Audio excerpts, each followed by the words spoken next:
When my father died, I flew across the world to pay my respects, only to find out I'd been erased. No mention of me in his will, not a cent, not a word, just cold silence, and the rest of my family smiling, triumphant. Why? Because I told him the truth, while they fed him lies. But what if I told you? My father had one final secret, one last move they never saw coming. Who really wins when a family turns into a battlefield of betrayal? Hi there, my name's Jacob Hartman, and 3 weeks ago, I sat in a cold lawyer's office listening to my father's will being read, only to learn I was completely written out of it. No inheritance, no letter, no final message, just a void. Now you might be thinking, maybe you deserved it. Maybe you did something awful. I wish it were that simple. The truth, I was the only one who didn't lie to him. Let me take you back. Because this story, it didn't start in that lawyer's office. It started 5 years ago when my father, once a titan in the construction business, vanished from the public eye and slipped into the shadows of his own life. They told people he was traveling, that he needed a break. But they were lying. He was in a nursing facility, one he chose to move into, secretly away from the mansion, the press, and more importantly, away from his own family. I was living abroad at the time, working my ass off in Singapore, building something of my own. But every month without fail, I flew back, quietly, privately, just to see him, to sit beside him, to talk, not about business, not about money, just life. He wasn't perfect. God knows he made his share of enemies, especially at home. But in that quiet little room, I saw something I never saw growing up a man trying to make peace with the wreckage his own bloodline left behind. My siblings, Claire, Daniel, and Sean, stayed behind. They painted themselves as the perfect children, always smiling in public, playing the roles of dutiful heirs. But the moment I left for Singapore, they told everyone I'd abandoned Dad, that I was out there blowing money, chasing girls, drinking my legacy away. None of that was true. But lies spread fast, especially when whispered by the people who pretend to love you most. By the time Dad's health really began to fade, I think he already knew. Not everything, no, but enough. Enough to see that the people living under his roof were more poisonous than any illness in his veins. He didn't say it outright. He never did.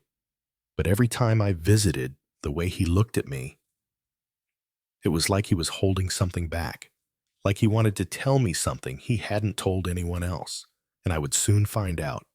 He did. It started with silence. At first, I thought I was just imagining it. The cold tone in my sister Claire's voice when I called, the way Daniel stopped replying to my messages, unless it was about money.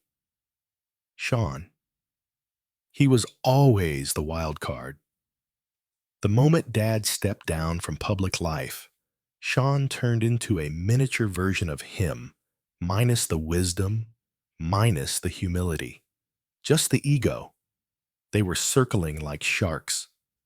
And I was the distraction, the black sheep, the absent son who didn't deserve a place at the table. One time I asked Claire directly, "Has Dad been okay?" He sounds weaker every time I call. Her answer, "Don't worry about him, Jacob. You left. We've got it handled." You left. 2 words that stuck in my head like a splinter, as if building a life overseas made me unworthy of being a son. But the real shift happened when Dad stopped returning my calls. For almost 3 months, I heard nothing. No updates, no nurse calling, no handwritten note from him like before, just a wall of silence. So I flew back. Again. No one knew. Not Claire, not Daniel, not Sean. I took the red-eye from Changi, landed in LA, and drove straight to the facility. When I arrived, the nurse at the front desk looked nervous. "Mr. Hartman, I wasn't sure if you'd come again. Your siblings said you moved on." Moved on? From what I hadn't even said goodbye. I walked into Dad's room. He was thinner, paler, but when he saw me, he smiled, and for a moment, I thought maybe things weren't as bad as I feared. Until he whispered, "I didn't believe them. Not really. But they kept saying you stopped caring, that you forgot me." I didn't know what to say. How do you explain to your dying father that your own family has been feeding him lies just to erase you? That day we talked for hours. I told him everything. What I was building, why I kept things quiet, how I didn't want to get pulled into the family drama that always followed us like a curse. He listened, and then he told me something that chilled me to the bone. I already changed the will once, but now I need to do it again. I didn't push for details. I didn't want to seem greedy, but in his voice I heard a storm gathering. He had been watching, listening, thinking, and deep down, I knew something was coming. What I didn't realize, not yet, was just how far my siblings had gone. Not just with lies, but manipulation, isolation, emotional blackmail. They had turned Dad against me, and they thought they had won. After that visit, everything shifted. Dad and I spoke more often, but always in secret. He asked me not to tell the others I'd come back, or that we were in touch again. At first, I didn't understand why, but soon it made perfect sense. Because just a week later, Claire called me, out of nowhere, all sugar and sunshine. "Hey, Jacob, just checking in. How's Asia still living that bachelor dream I played along?" Told her I was busy, still abroad, barely had time to think, and she laughed too much. "Well, I hope you remember to send Dad a card sometime. He still talks about you." When he remembers anyway. That sentence hit different because I knew. He remembered everything. They were trying to rewrite him before he was even gone. Meanwhile, Daniel was moving in literally into Dad's estate, claiming he needed to handle his affairs more closely. Sean had taken over some old business contracts and was parading around like the future CEO. And Claire. She was the puppet master behind it all, smiling for the cameras, organizing fake charity events in Dad's name, feeding stories to the media about how the family was stronger than ever. They didn't know Dad had moved everything to a private trust, didn't know he had a second lawyer, didn't know he'd already signed a revised will, one that cut them all out. He told me during our last meeting, they want to play games, let them. But I'm done rewarding liars. Everything goes to you, Jacob. The house, the company, even the lake cabin. I may not have been a great father, but I know a real son when I see one. I didn't know whether to feel honored or heartbroken. He was dying, and he was still cleaning up their mess. But he wasn't done yet. 2 weeks before he passed, he made one last move. He asked me to film a message, his words, his face, his voice, reading the truth aloud. He wanted no more secrets, no more false smiles, just facts. I didn't know what he was planning, but he kept saying, "They buried you in lies, Jacob. So let's bury them in truth." Then he was gone. He passed in his sleep. No final call, no last breath in my arms. Just a quiet ending to a life that had been anything but quiet.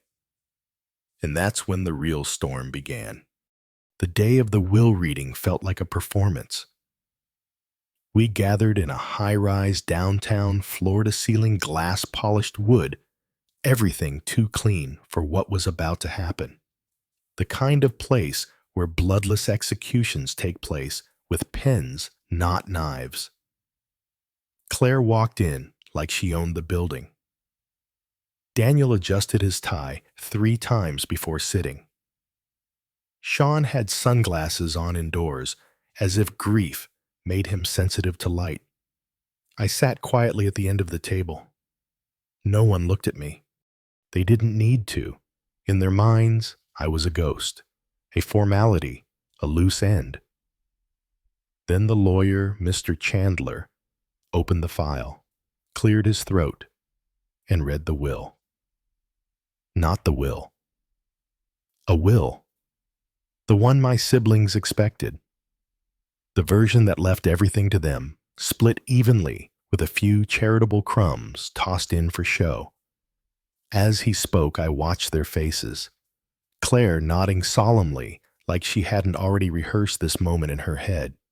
Daniel exhaled like he'd been holding his breath for 5 years. Sean smirked. I said nothing. I waited. When Chandler closed the file, Daniel turned to me.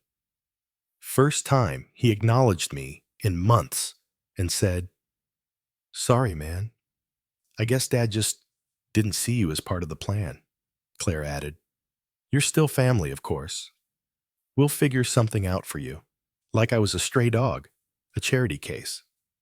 Then Chandler smiled, a small, sharp smile. "Actually, there's one more thing." He reached down, pulled out a sealed envelope, and said, "Your father recorded a final statement, a video, dated 3 days before his passing. He instructed me to play it in the event of any dispute or deception." Silence. Real silence. Chandler turned the screen around, pressed play, and there he was, my father, thin, pale, but clearer than ever, looking straight into the camera, straight at them. "If you're watching this," he said, "then I'm dead. And I imagine my children, Claire, Daniel, and Sean, are sitting there waiting to split the spoils." Claire's face dropped. Sean sat forward. Daniel blinked hard. "But here's the truth," Dad continued. "You lied to me, manipulated me, twisted my grief into control. You told me Jacob left, that he didn't care, that he was wasting his life. But Jacob was the only one who visited me, quietly, without agenda, without cameras. He showed me love when the rest of you showed me strategy." Claire stood up. "Turn this off. This is ridiculous." "Sit down," Chandler said, voice like steel. "Your father instructed this video be played in full." On screen, Dad didn't flinch. "I changed my will. You'll find a notarized version in Chandler's safe. All assets, the house, the company, the stocks, the cabin go to Jacob Hartman, my son, the one who didn't fake his loyalty." Daniel's mouth opened. No words came. Sean swore under his breath. But Dad wasn't done. "To the rest of you, may this be a lesson. Blood is not loyalty, and inheritance is not a right. Jacob, I hope you use this legacy not to destroy, but to heal. And to anyone watching this who thinks they can manipulate their way into a fortune. Remember this, the dead still speak. The screen went black. No music, no credits, just silence. Claire looked like she'd been slapped. Sean muttered something about contesting it. Chandler cut him off. It's signed, sealed, and witnessed. The will is binding. The trust is locked. You can try, but you'll lose. I stood up, calmly, looked each of them in the eye, and said, "Thank you for showing me exactly what blood really means in this family." They didn't say a word as I walked out, but I swear I could hear something crack in that room. Maybe their pride, maybe their illusion. Whatever it was finished. I didn't celebrate. There was no champagne, no grand speech, just silence, and a quiet ride home to the house that once held so many shadows. It took me days to even open the front gate. Every step inside that mansion felt like walking through memories, both real and rewritten. The smell of old leather chairs, the photos still hanging on the staircase wall, Dad's favorite pen still resting on the corner of his desk. He had left me everything. But more than that, he left me the truth. In the following weeks, I didn't fire anyone, didn't wipe the company clean. I kept the staff called meetings and told them the Hartman name would still stand, but for something different now, something honest. And I didn't cut my siblings off. They did that themselves. I got a few messages, legal threats thinly veiled as requests for fairness. I ignored them. Claire tried to call once. She left a voicemail. "You really think this makes you better than us?" I never called back. Not because I wanted revenge, but because I'd already won in the only way that mattered. I had peace. I walked the halls of the company my father built, now mine to lead. Not as a symbol of dominance, but as a second chance. And maybe, just maybe, as a way to build something different from the name they tried to use as a weapon. One morning I stood at the edge of the lake behind the cabin he left me. It was quiet, still. I thought of him, the man who finally saw through the lies, and I whispered, "You were wrong about many things, Dad, but not about me, and not about what loyalty really looks like." Then I smiled and walked back inside. Some family secrets don't just break us, they reveal us. And when truth rises from the ashes, it doesn't scream. It stands, quiet, steady, and undeniable. If this story shook something in you, don't forget to hit that like button. Drop your thoughts in the comments and subscribe for more unbelievable true stories of betrayal, revenge, and family secrets, where the truth always finds its voice. This is Hidden Family Chronicle, where every secret has a consequence.